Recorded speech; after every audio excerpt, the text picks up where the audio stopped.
2019, les images fortes avec Maïna Sikarkras et Alexis Chantoiseau.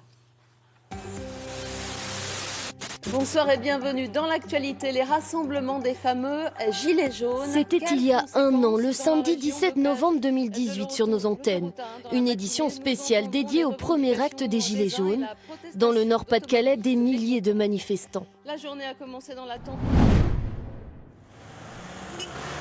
À l'origine de la revendication, la hausse du carburant. Et pour se faire entendre, les Gilets jaunes choisissent symboliquement la route et les ronds-points. Ce ralliement qui ne devait durer qu'un week-end va être d'une longévité inédite. Il se veut apolitique et hors des cadres syndicaux. On en a ras-le-bol de nous prendre à la gorge. On nous presse comme des citrons en longueur de temps. Mais très vite, le mouvement évolue. La lutte porte désormais sur le pouvoir d'achat et la revendication se fait parfois plus violente.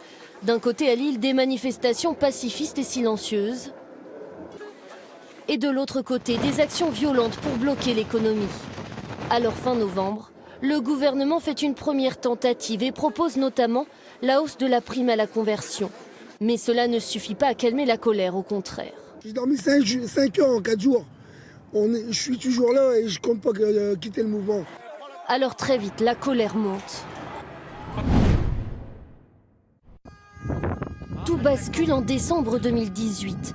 Dans les rassemblements s'infiltrent des casseurs, des groupes détruits sans discernement, comme ici à Calais.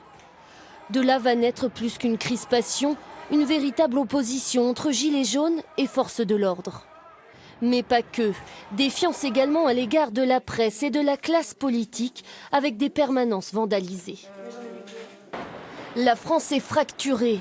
Emmanuel Macron fait une deuxième tentative pour répondre une nouvelle fois à la crise. Et un enchaînement de violences inadmissibles. Augmentation du SMIC de 100 €, une prime de fin d'année défiscalisée.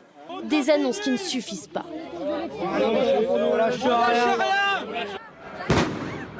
Et Lille, jusque-là relativement épargnée, est saccagée pour la première fois en mars 2019. Des vitrines brisées, destruction de distributeurs de billets, grenades lacrymogènes.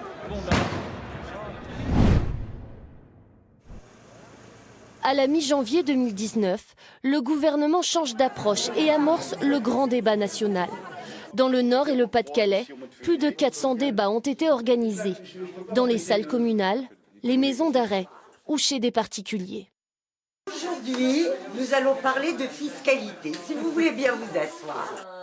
Parallèlement, sont lancés les cahiers de doléances ouverts dans les mairies pour recueillir les revendications de citoyens. Plus de 310 cahiers ont été écrits rien que dans le Pas-de-Calais, ici, dans les mains du préfet. Annuler l'ENA les fabrique un politicien. Des cahiers analysés et scrutés par le gouvernement qui propose le 25 avril 2019 une troisième tentative d'annonce. Des annonces jugées insuffisantes pour certains, mais elles ont permis de réduire le mouvement de masse.